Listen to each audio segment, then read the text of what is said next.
کبھی نہیں کہتا چینج چاہیے مجھے، کیونکہ شریعت اور قرآن میں چینج نہیں ہو سکتا. جو شریعت ہے اور قرآن ہے اس میں کبھی چینجنگ نہیں ہوتی، اور میں کبھی نہیں کہتا کہ مجھے چینج چاہیے.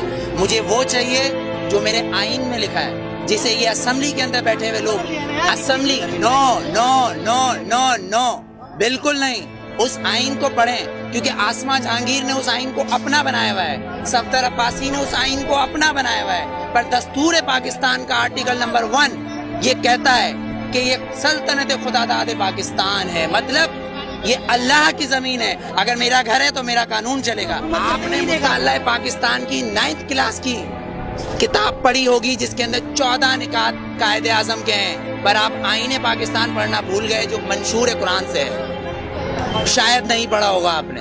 اگر پڑھا ہوگا تو آسما جہانگیر آپ کو اس کے اندر سے کچھ اصل نکال کے دے دیں گی. آپ کہو گے وہ صحیح ہے. طاہر الپادری صاحب کچھ نکال کے دے دیں گے، آپ کہو گے وہ صحیح ہے. لیکن اصل میں صحیح جو ہے وہ ایک قرآن اور شریعت، اس میں چینج نہیں ہوتا، جو میں چینج کبھی نہیں مانگتا. ووٹ میں بتاؤں کیا ہے؟ ووٹ کیا ہے؟ ووٹ کیا ہے؟ ووٹ نے تو فرعون کو بھی چنا تھا، ووٹ نے تو ہٹلر کو بھی چنا تھا، پر میرے نبی کو کسی ووٹ نے نہیں چنا، علی کو کسی ووٹ نے نہیں چنا، عمر کو کسی ووٹ نے نہیں چنا، صدیق کو نہیں چنا، عثمان کو نہیں چنا. تو پھر آپ اور میں کیسے ہو سکتے کہ اس ملک کا قانون ووٹ پہ ہو، وہ بھی 5 اور 6 سے؟ میرے نبی نے یہ نہیں بولا کسی معصوم کو مت مارو، لیکن میرے نبی نے کہا اگر تمہارے کعبے پہ کوئی حملہ کرے تو اس کو جواب دو. اقصیٰ کے اندر نماز پڑھنا ہے مجھے، تمہارا قانون مجھے پڑھنے دے گا؟ میرا قبلہ اول ہے، یہودیوں نے اس میں گھوڑے باندھے ہوئے ہیں، تو پھر میں کیا کروں؟ اگر لال مسجد کے اندر مشرف حملہ کرے گا تو میں کیا کروں؟ میرے گھر کے اندر میری ماں کو آگے کوئی اٹھا کے لے جائے، میں کیا کروں؟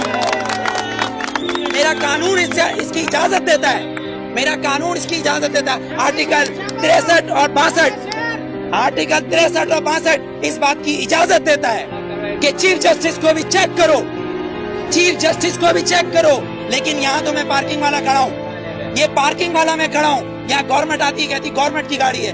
تو یہ جو گدھے کھڑے جن کے ٹیکس سے یہ گورنمنٹ بنتی ہے، جب یہ 10 روپے اور 20 روپے دے رہے ہیں تو یہ گورنمنٹ کیوں نہیں دے گی؟ یہاں تو یہ قانون ہے، 3 قانون، آرمی کا ایک، گورنمنٹ کا ایک، اور ایک مجھ جیسے اور ہم جیسے گدھوں کا الگ. کیونکہ ہم حبیب جالب کے بقول ہم 18 کروڑ گدھے ہیں، ہم 18 کروڑ گدھے ہیں. اگر صوفی محمد سواد کے یہ کہیں کہ میں دستور کو نہیں مانتا، آئین کو نہیں مانتا، تو وہ کافر، اس کو گرفتار کر لو، نظر بند کر دو، ٹھیک ہے، اس کو بند کر دو. اگر کوئی سیاستدان کہے کہ میں اس دستور کو نہیں مانتا تو وہ الیکشن کا حقدار. آپ کو کتنا لون معاف کیا، مجھے کتنا لون معاف کیا، پر ہمارے سیاستدانوں کو اربوں روپیہ معاف. بلاول زرداری صاحب کا 30 ارب روپے کا محل رائے میں بن رہا ہے، وہ بھی کس سے لیا ہے؟ ملک ریاض سے. Malik Riaz no you are not corrupt, I am not corrupt. Malik Riaz is a corrupt, ایک کرپٹ مین ہمارے پریزیڈنٹ کو پیسہ دے رہا ہے اور کہہ رہا ہے رائے میں محل بناؤ، اس لیے کہ نواز شریف کا محل ادھر ہے.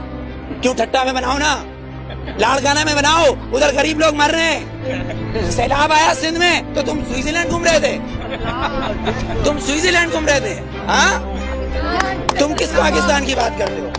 پاکستان کا مطلب کیا ہے؟ پاکستان، فارسی میں استان کو کہتے ہیں شہر، اور پاک ہے پہلا کلمہ طیب مانے پاک، اور طیبہ کا مطلب مدینہ ثانی ہے. یہ سن لے یہ یہودی حکمران جن کی ڈورے صرف واشنگٹن اور نیو یارک سے چلتی ہے، لندن سے ہلتی ہے، کسی کی پشاور، کوئٹہ، پنڈی یا کراچی سے ڈورے نہیں ہلتی، ان کی امریکہ سے ڈورے ہلتی ہے. جس دن ان کی کعبے سے ڈورے ہلیں گی اس دن ووٹ دوں گا، ورنہ بائیکاٹ.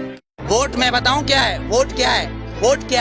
ووٹ نے تو فرعون کو بھی چنا تھا، ووٹ نے تو ہٹلر کو بھی چنا تھا، پر میرے نبی کو کسی ووٹ نے نہیں چنا، علی کو کسی ووٹ نے نہیں چنا، عمر کو کسی ووٹ نے نہیں چنا، صدیق کو نہیں چنا، عثمان کو نہیں چنا. تو پھر آپ اور میں کیسے ہو سکتے کہ اس ملک کا قانون ووٹ پہ ہو؟